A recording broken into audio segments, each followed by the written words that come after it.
Hey, how's it going? I did not want to let this occasion pass without recording a little something and saying something to mark the occasion that 10 years ago this month, so March 30th, 2016, 6:48 p.m., I sent an email from the passenger seat of my wife's car, the email that changed my life forever.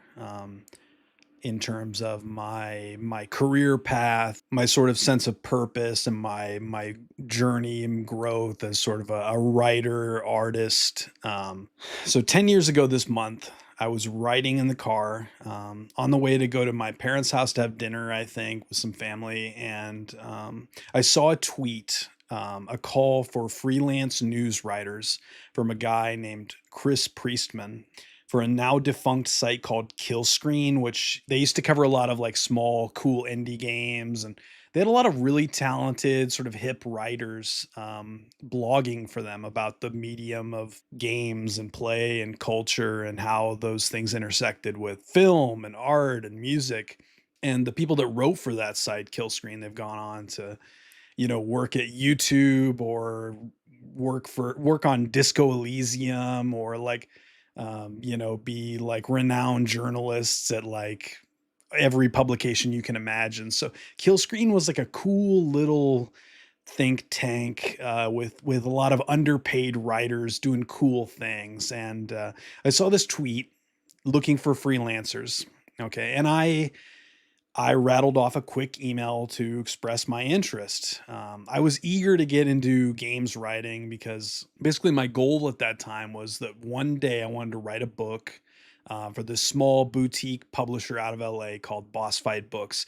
I had made that my personal goal, a year or two prior. Basically, I decided I want to write a book for Boss Fight. And so, how do you, get the know-how and the sort of cred to sell a book pitch? Well, you do the kind of writing that this is, and a book is really just a lot of essays or short stories structured together to fit, a larger narrative arc or guide. And so I'd spent a couple years doing freelance copy editing for a couple of small nonfiction publishers. Like one, I was like managing editor for this guy who was putting out like books of film criticism by people that, some people that you probably heard of if you read like New York Times or whatever. They were doing these little small press books about Orson Welles or Richard Pryor or The Terminator or Pixar movies.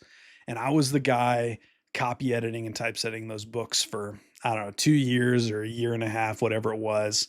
And I was, editing books on Andrew Jackson and the debt or whatever in like, old timey America and, colonial America, like these history books that, you could walk into Barnes and Noble and see like a book that I had worked on. And the fact is I was able to kind of sell myself as somebody who could, do the job, do editing, do freelance writing.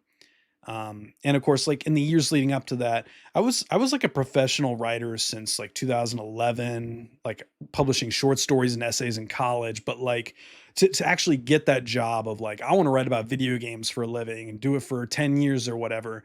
Um, was kind of an enigma to me as it is to probably a lot of people because, there is a sort of clickiness or networking, sort of, you know, thing that happens where if you don't know anybody, then you don't feel like how do I get that job? How do I sell a book? How do I do any of this stuff? Well, basically, I saw the tweet. They needed freelance news writers. And so, instead of going and knocking on every door and not, you know, I went to somebody who was looking to hire somebody now, today, this week to write, to assign news pieces. Hey, there's a Reddit post where this guy did an AR interactive map of downtown New York City, and he put all these landmarks from The Division, Tom Clancy's The Division, on this map, and like it's this really cool geeky thing. The other sites haven't covered it yet. We need somebody to write about it.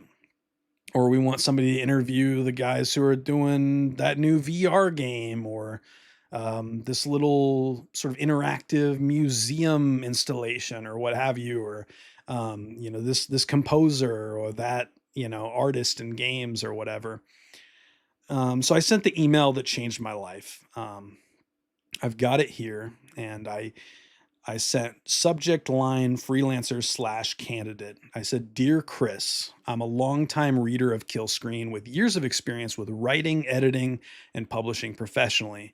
I'm away from my MacBook, so it's a little difficult to link to writing samples at the moment, but my essays and criticism have appeared in places like Omni and Foundation, the International Review of Science Fiction, with my most recent clips being for the Far, Far Away radio blog." This was like on the eve of like Star Wars coming back. And so I was like blogging for this tiny little fan site slash podcast. Um, I recently published a creator owned comic book that became a Comixology bestseller, and I've been researching a book on Bungie and the Halo franchise, which was true at the time. That book never like got completed or published or anything because I eventually had a phone call with the publisher, the founder, the guy who runs Boss Fight Books, and he sort of gave me like, "Do you want to write a book on Halo 2 or a book on Star Wars Knights of the Old Republic?" And it being like 2016, Star Wars seemed like the easy answer. And I'm glad I went that route. I said, "I'd love to hear more about the news blogger position at Killscreen if you're still looking for candidates. Thanks so much for your time and attention. Best wishes, Alex Kane." Email, phone number. Okay. Um, and of course, I had managed to do a lot of freelance copy editing work for 2 years. Okay. Like that was no small feat either. But, um, I wasn't like a professional full time freelance writer or games journalist or anything like that. I sent this email and it opened so many doors for me personally, professionally, just changed like the course of my life. So, I'd done the copy editing thing for 2 years. And what had kind of happened sort of to me, I was coming out of sort of like a stage of like grief and depression and all that stuff as like a young 23-year-old writer or whatever is going to do. And I had lost a couple grandparents, and that was really difficult. And so what I was doing is I would edit like a book manuscript in like 2 or 3 weeks, give or take. And I would be like, no sleep, no rest, no lunch, no dinner until like these manuscripts were edited and ready to deliver. And then it would be like, take a breath. And for 2 weeks, it would be like, oh, I'm on vacation now. And of course, Bungie's Destiny comes out in September of 2014. My first freelance check that I ever got was for copy editing a book of essays on like the Terminator and Strange Days, and um, the movie by the Donnie Darko guy where like The Rock plays the president and it's like all goofy or whatever. I can't. Southland Tales. Is it Southland Tales? Yeah, a book of essays about movies like post-apocalyptic movies like that. I got paid about $1,660 to copy edit this. And at the time, that was all the money in the world to like a 23-year-old kid who was working as like a banker, making not minimum wage, but like not a lot of money. Okay. Not enough money to like support a family on.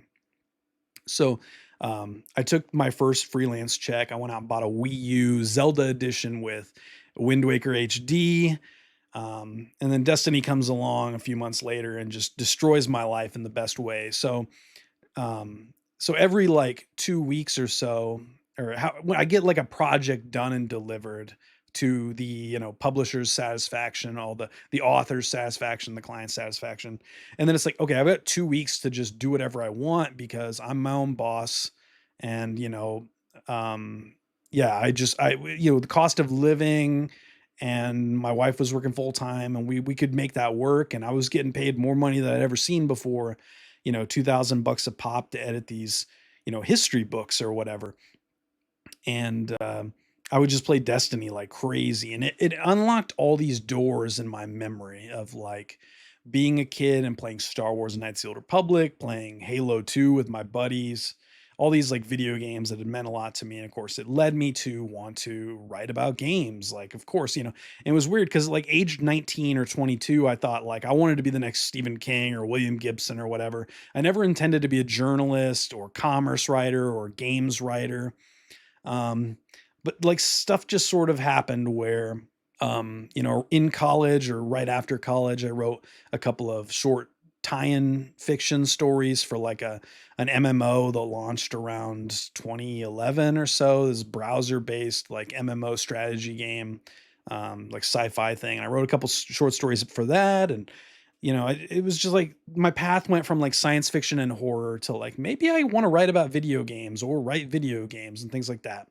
And so when I discovered Boss Fight Books, it was like, okay, what do I have to do to like be a guy who you would want to pay an advance to write an entire book about a video game, a single video game? And so Killscreen, being a freelance news writer for Killscreen, opened that door for me. I could, I wrote about games. I interviewed developers. I interviewed artists and writers and composers and producers and filmmakers at Google and speedrunners and competitive raiders or PvP players and things like that, professional Halo players, and profiled them. And I built up this, ability to write nonfiction about video games and long form features that people wanted to read. I sort of, if I have like anything that I'm known for as like a veteran games journalist, it's mostly the oral history of Morrowind, published at Polygon in 2019. It went very viral. Lots of game developers shared it around. It got taught in like college game design classes and things like that for years. I still hear about it today. What, 7 years later, people still message me, "Hey, I just wanted to write to you and let you know how much that oral history meant to me." I love hearing that. It never gets old, frankly, because writing is kind of a thankless job. And if you're a games journalist, it's no longer this cool, fashionable, hip thing where everybody likes you or anything like that. Okay. It never like that. But it was a good time. It was a good time. I did some fun work, and I'm forever grateful for the doors that it opened. I got to write a column about Star Wars video games for starwars.com, the official, Lucasfilm website. I got to, write E3 news for like Variety and Rolling Stone, and write features and cover stories for Fangoria magazine. And I had, my book was like excerpted in like PC Gamer and Kotaku and like all these places that, it would have blown my mind 10 years ago to go back and be like, hey, like here's where this stuff eventually leads. But the actor Mads Mikkelsen once said in an interview that I read, like, I don't know if it was Rolling Stone or Variety or what, but he once said, every job is the most important job I've ever done. Whether he's doing like a small indie drama, or he's doing some like gritty crime film, or he's doing like a goofy Marvel movie or Rogue One, whatever it is, every job is the most important job I've ever done, Mickelson said. And like, I think that I always approached my sort of journalism, entertainment journalism, games journalism, commerce writing, games writing career, I always approached every assignment as if it was the most important assignment. I'm going to go interview this guy who wrote the music for one of my favorite game series. I'm going to go interview this producer who, shepherded one of my most beloved games of all time to being shippable. And, you become sort of this custodian of all these like meaningful, historically important stories. And it's a big responsibility, and you want the writing to be decent, and you want people to remember you as someone who's pleasant to work with, easygoing, somebody who does good work. And you don't always have like these great relationships where it's like a mentor mentee, like a good editor who wants to sort of like keep working with you and really values you. And when you do have a relationship like that, you really need to nurture it. And you don't want to put all your eggs in one basket. We all do this. Like, it's very easy to do if you're like permalancing someplace, and you have sort of like daily work for like a big site, and you want to do your best work.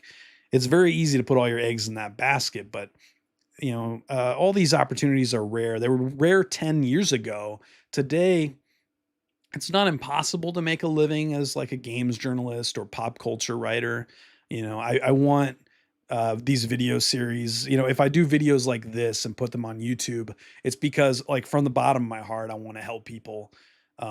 People are always coming to me and asking me questions, and I don't always have the energy to give them like 100% of like all my wisdom and knowledge and give them the best answer. And sometimes like the sort of knee jerk response is to be kind of like negative and warn them away and be like, do anything else, go study accounting. Like, and I hope people that I've ever talked to in that way, I hope they take it in the intended the manner in which it's intended, which is that, you know how painful it can get to be the guy who is writing for Rolling Stone or is writing for StarWars.com until one day you're not because they, decided they don't want to work with freelancers anymore, or they don't want to work with you, or they just laid off their entire editorial staff, or, whatever the case may be. These things happen and they will continue to happen. I've been laid off twice from basically a full-time freelance writing gig or a full-time salaried gig as a senior editor at USA Today's e-commerce vertical in 2024. I've been laid off twice from a job like that in the span of about 17 months. Okay. So it's a rough gig writing professionally. And especially if you want to write about only the stuff that you want to write about, if you want to be the guy who writes about video games and Star Wars and Legos, you know, I've done it. It is possible. It's really hard to keep that going. I don't ever take any of that stuff for granted. Like the last 10 years of my life were like such a gift. And I got to do traveling. I got to like go to Canada. I got to go to Seattle and interview all these people that like, I used to read about in like Electronic Gaming Monthly or Official Xbox Magazine like 25, 30 years ago.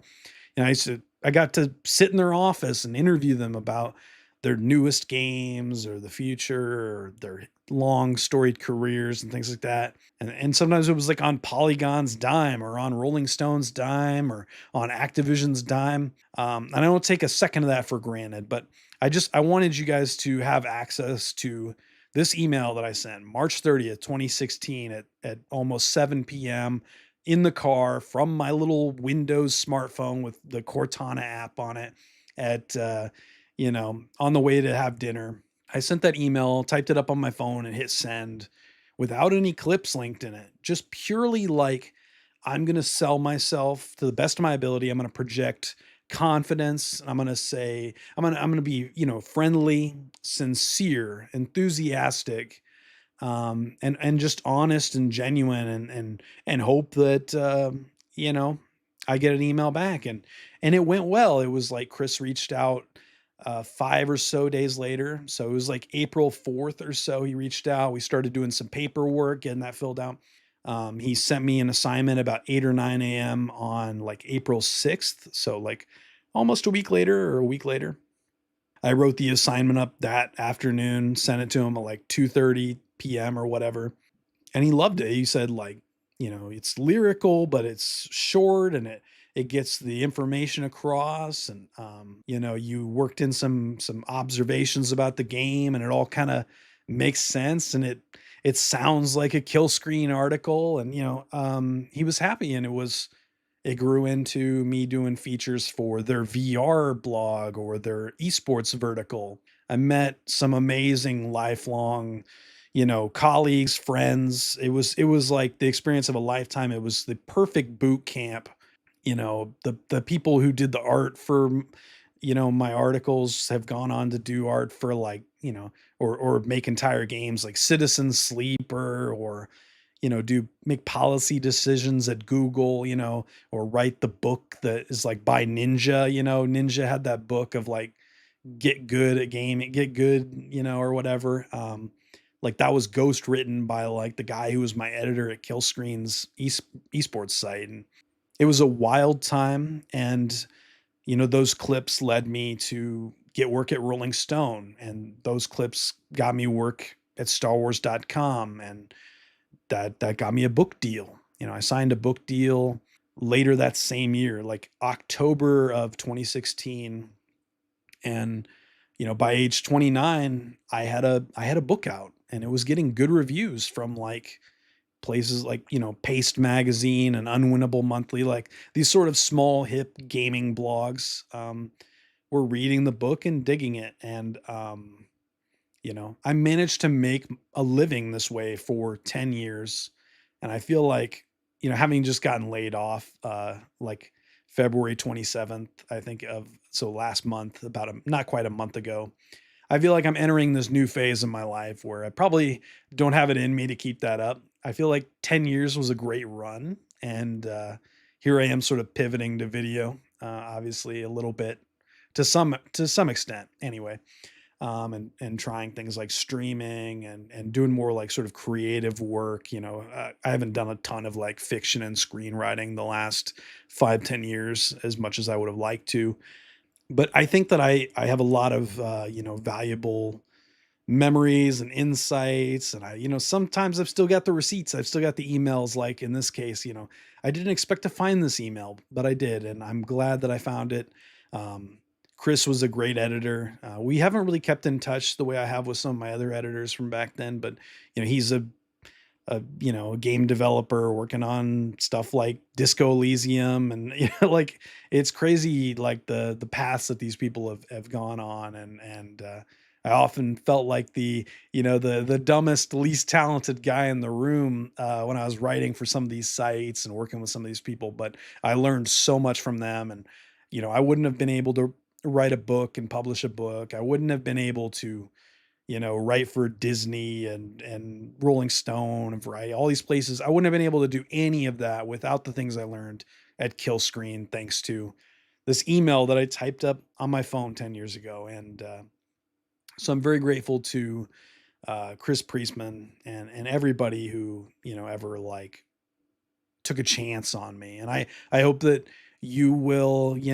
not fake it till you make it, because I don't think you can fake it. You can never fake it, but you can always do your best and grow and always be learning and do that Mads Mikkelsen thing of like every job is the most important job, because like every job is really an interview for the next job. And until like you're just a burnout husk, and 10 years have gone by and you're ready for something new. But you know, um, I hope you will go and be bold and have the confidence of the mediocre white man, and apply for that job.